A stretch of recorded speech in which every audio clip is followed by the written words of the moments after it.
Hello, everybody, and welcome back to Catapult Your Business, where we help answer one question every week to help you grow and scale your company to the next level. We're so glad to have you join us. I've got an amazing question for today. We're going to be talking about how do I pivot and move people to the right roles in order to scale even faster in my business. This is something that a lot of business owners face as they start to build and grow a company. They have to keep moving that org chart around to keep up with the level of scale that they desire. We're going to unpack that and so much more. Now, to help me do that, and the person who brought this question, I've got Mr. Matt Fox joining us. Matt, welcome to the call. Casey, thank you. Appreciate it. Well, we're glad to have you. Thanks for joining us.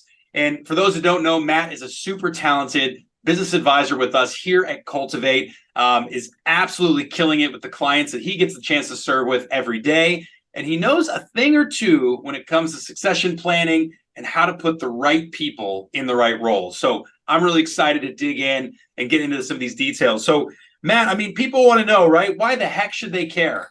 Why should they care about this question? Like, why does this even matter? Yeah, crazy enough, people is a backbone of the business, Yeah. right? Like everyone thinks that like I'm going to go sell this widget or I'm going to go, this is my product or service. But at the end of the day, you are in the people business. And that is so important and so critical.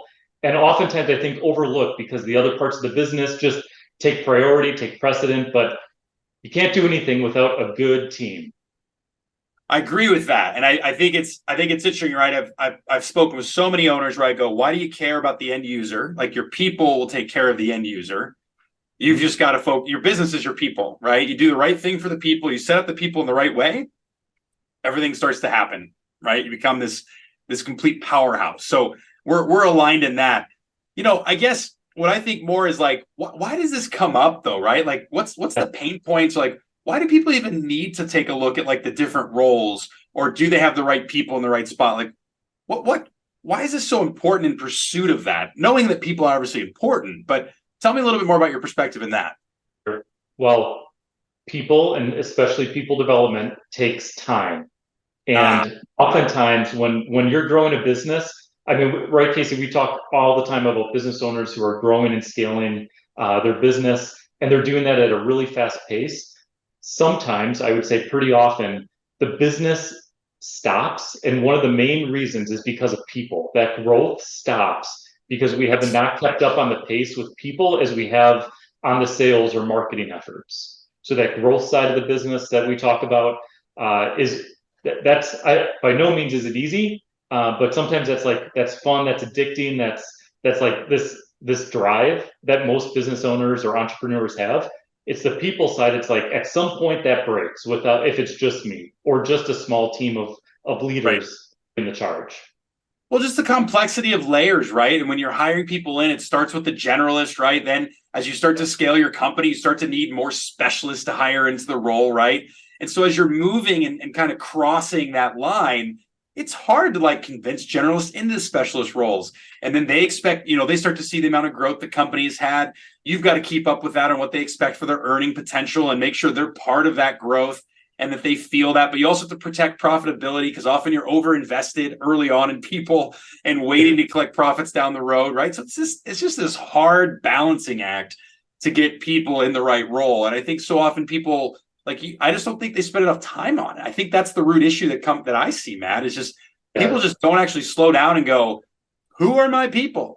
Right? Like, I think there's a couple of reasons for that too, right? okay. I mean, I've already mentioned that you're focused on your product or your service. I think sometimes people just don't know how to do that. They may have never been in a role where you had to lead people. You've always been good in the industry. You found a niche and you're able to run with it. But leading people, managing people, developing a team, that's a whole different skill set that and a whole different focus than just running your product or service.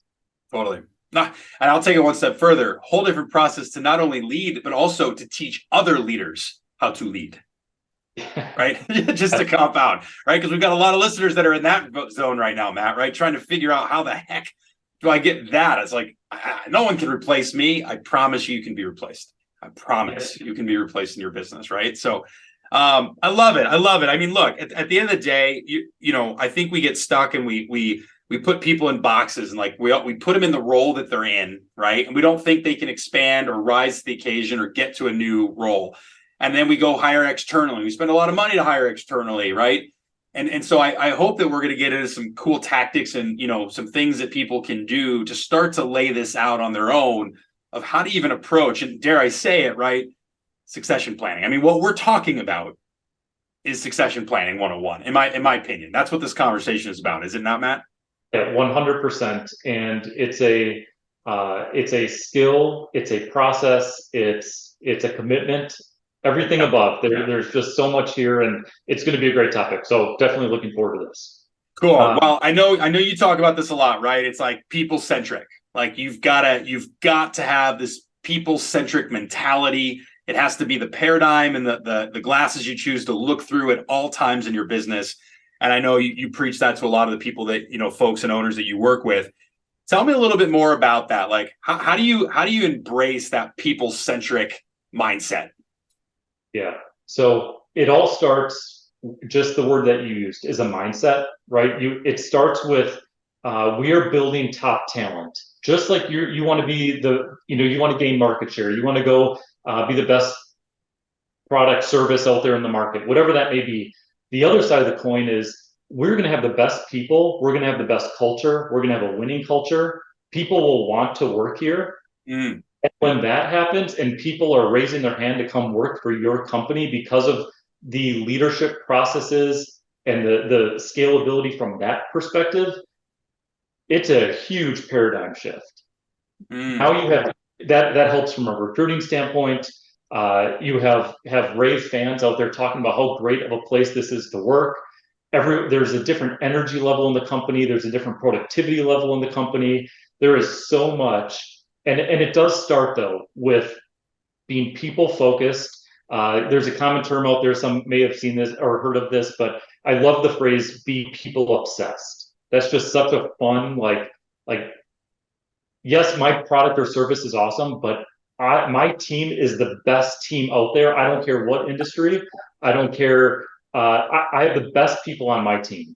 Are you getting the advice you need for your business from this episode? Do you want to get more than just one question answered and have it customized to you and your business? Well, Cultivate Advisors works one-on-one with thousands of business owners every day. Let them help you scale your business today. Don't just listen to this episode. Take action and go to cultivateadvisors.com to see which advisor you get matched with and receive a free 2-hour business assessment on how you could scale your business to the next level. Act now at cultivateadvisors.com. Well, and if you don't say that and you're not, you know, I always hear people like, oh, look how humble somebody is. They're talking about their team, right? Like when something goes well. And I just think very differently than that, right? I think it's like it's either innate or it's not, right? It has to, and it does come back to what you're saying. It's just a mindset. But there is this element, I think, when you approach your people to go, if you are ever the person that's like saying like, oh, like, my team really struggles. Like if I wasn't there, well, that's a reflection of you, actually. Yep. Like all you're saying is, I actually really suck. That's what you're saying, right? You have a big improvement. You have a big place, a big opportunity here to take, right? And so I think what you're saying is it is a mindset, but it also, to me, it's just like a way of running a business. It's almost just a way of saying we're going to put people first over other things in the organization, right? And I've always said, right, it goes organization, like what are the company needs? What are the people needs? And then what are the clients or consumer needs? Exactly. Yep. I've always said that's the order. Like that. And you made the point clear. If the company can take care of the people can take care of the customers. Everyone wins in that scenario. Yes. And that's scale 101. I love it. I love it. All right. Let's talk about the succession planning thing and like how to even help people get started. I mean, because we've got, you know, you've got people to look at, you've got org charts to look at, you've got career planning and opportunities you've got to tap into. You mentioned development and this ongoing just obsession, you know, with helping people become the best they can be and the best team, you know, possible. Where the hell do we start? Yep. Great question. All right. So where we start is with a future org chart, right? Okay. So I love the best practice of If we don't, we should have a 5-year growth plan, right? We should know where we're going in the business. We should have a Yep. vision that we're trying to hit, but we also need to tie that to what an org chart looks like. Yeah. And I think a great practice is erase everyone's name and just, Yes. and even job titles. I would just say, what do we need when we're this size company? Right. And so sometimes, here's a great example. You might today have a sales and marketing manager. Someday you might need a sales VP and a marketing VP, And then a right? chief growth officer overseeing them. Exactly. Right. So take away today's title, although some of those may still be relevant, but definitely take away the names. For sure. And start with, like, just here's the future. Here's what we need to operate a company of this size, of this scale, of this complexity. And then, if I can keep going here, would be Please. Then we look at the talent that we have today. The question I love asking in this scenario is, who on the team today is going to help us achieve that vision? Who needs to come along for the ride? Who do we need to take care of? Who do we need to make sure does not leave this company? And what do we need to do to secure that relationship and move them into the role? And now they might not be there, or might not be ready, or it might not be a VP title or a C-suite title or executive title. That's fine. It could just be more responsibilities. But what is that key person going to fill? Yes. And then we can start identifying where are the gaps. Yeah, I mean, well said. I mean, just to put it back to what we've talked about, right? To make it a very simple process.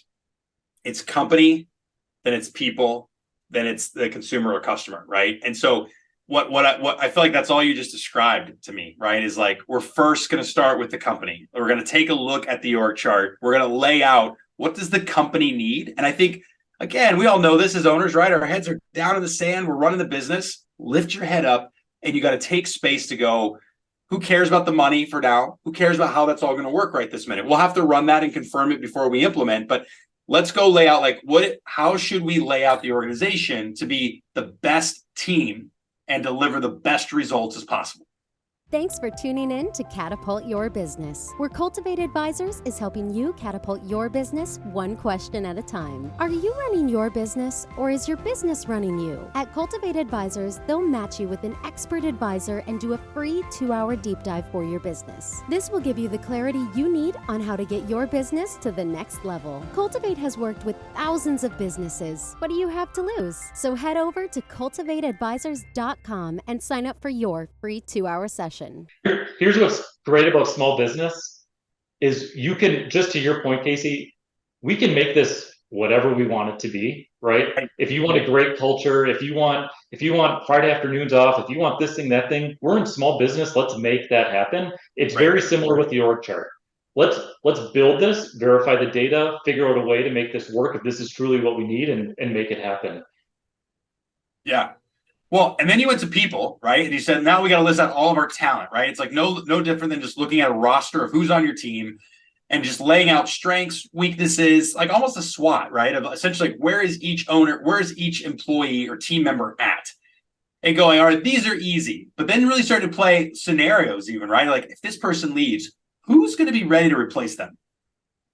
Who are the two most important people? And then, like, again, back to your comments earlier, then it's all about development, right? It's not just, this is who I think it could be. Then it's about going and communicating, going, hey, look, I don't know if this person's going to be here forever.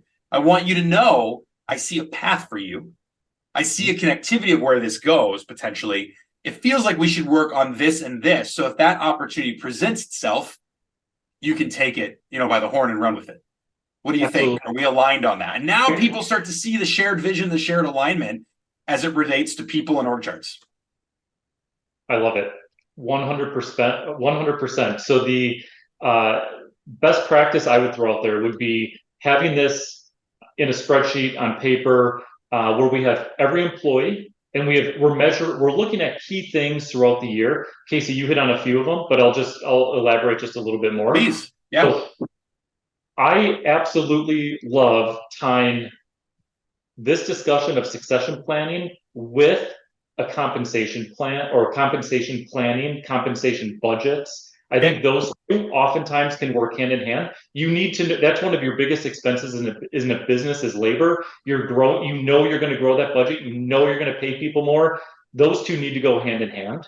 So the questions that I would propose to a business owner who's looking at succession planning would be, let's get some time in your calendar a couple of times a year. I would say either quarterly, at a minimum 2 times a year, where we sit down and we look at all of your people, right? And as you're going through that process, you're asking yourself a few questions. You're looking at their performance, just generally.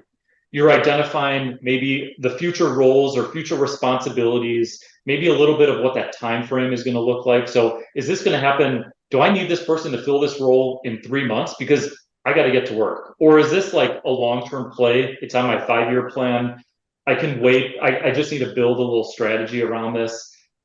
Understanding the timeline is really, really key. And then once we have this all mapped out, we need to ask ourselves, does the employee want that? And more importantly, maybe we have to ask the employee if that's what they want, right? So it's how often maybe people have had jobs in the past, right, where your boss taps you on the shoulder and says, hey, I'm going to move you into a management role because you showed up on time and you put in a hard day's work and et cetera, et cetera, et cetera. And the employee's like, I don't want to be a manager. I just want to do the thing, right? And so there has to be alignment. And when you get alignment, when you get alignment, you can go build a plan together. Yeah. Well, and once the plan happens, now you're implementing everybody's people plan, and ultimately it's in pursuit of your org chart, right? Exactly. And that's the connectivity. Again, but people, I just want everybody listening in to hear this. You have to separate the org chart from people. You have to first for you to be able to truly visualize this. Otherwise, you'll look at it and go, I have a new role coming up. Who's going to fill it? And you won't look at all the other people that are already there. And that's why you've got to take it out, right? I just want everybody to really visualize that. So find your favorite org chart tool. There's tons of them. There's free ones online. There's paid ones online. And they all let you build these future org charts. And if you don't know how to do it, shameless plug, reach out to us and let me hook you up with Matt. Matt will help you look into this and connect some dots. But no, I appreciate it. I mean, this is such a good conversation, Matt. I guess, for me, kind of parting words for everybody listening in on this topic on my end is that what it really comes down to for me is that owners, we so often put the dependency on ourselves, right? We had to have this certain level of ego to get the business off the ground. And we forget as we continue to scale so often that no longer the ego sits with us. It's not about us anymore. It's actually about the business and the vision of that business. And you have to really transform your thoughts and your energy to starting to realize that it becomes more about the people side of your business. And that's actually what you're trying to curate to a certain level of success. So take that ego down a notch and instead instill ego and confidence into other people in your organization and watch how fast the engine can go. It's a beautiful thing if you can set that right culture and set it ablaze. So Matt, coming to you next. Any final words or thoughts you'd like to share here with everybody listening in? Sure, absolutely. Just a point I made earlier, and this is, I think, just my parting words here, Casey, is we all are in the people business. You as the business owner, you're in the people business. You're selling a product or service. That product or service or market or revenue stream can all change. At the end of the day, we are in the people business. We need to take care of our people. We need our people to help us get where we're trying to go. And we need to dedicate the right amount of time and energy to make that happen, right? Without doing this, it increases a ton of risk. There's more owner dependency. There's more gaps in the business. There's less value in the business. People is the center of what we're trying to build when you're trying to scale a business. I love it, Matt. Well said. Thanks for joining us. Thanks for taking time out of your advisory world to come shed some light to all of our listeners today. I know they all appreciate it. And for those of you listening in, as always, continue on that entrepreneurial journey. It's a beautiful, scary, audacious thing to tackle, but you're not alone. We're here to support you in any way, shape, or form that we can to ultimately help you catapult your business. And again, we do that one question at a time. So we hope to see you next week for our next episode here of Catapult Your Business. But until then, we'll see you next time. Thanks, everybody.